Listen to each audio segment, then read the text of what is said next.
புதிய விவசாய திருவள்ளூர் ஒதிக்காடு கிராமம். இது பார்த்திங்கன்னா சிவன் சம்பா நாற்றங்கால் 5ஆம் நாள். நம்ம இப்போ தண்ணி பாசனுக்கும் போரில் ஆக்சுவலாக தண்ணி வந்துன்னு இருக்குது. நம்ம அதில் வந்து இந்த ஓஸை வந்து இல்லை இன்சர்ட் பண்ணிட்டோம். ஸோ அதனால் நம்மளுக்கு வந்து ப்ரெஷர் கம்மியாக வரும். ஸோ அதனால் நாற்றங்கால்லாம் உங்களுக்கு அந்த இடத்துல ஓட்டையாக்கிறது, மண்ணை அரிச்சிக்கின்னு போகிறது அந்த மாதிரி இருக்காது. மைல்டாக உங்களுக்கு வந்து தண்ணி பாயறதும் ஈவனாக பாயும். ப்ரெஷர் இல்லாமல் நாற்றுக்கும் டேமேஜ் இல்லாமல் தண்ணி உங்களுக்கு ஈவனாக பாயும். ஸோ இது வந்து சுற்றி வந்து கரும்பு தண்ணி இல்லாமல் இருக்கிறதால வாழையில் அது ஈரத்தை சீக்கிரமாக ட்ரை பண்ணிடுது.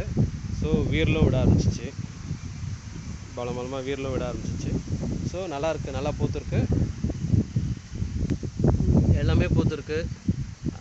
சேரில் அமுங்கியிருக்கு, அதுவும் வந்து நல்லா பூத்துருக்கு. ஸோ உங்களுக்கு வந்து நல்லாயிருக்கு.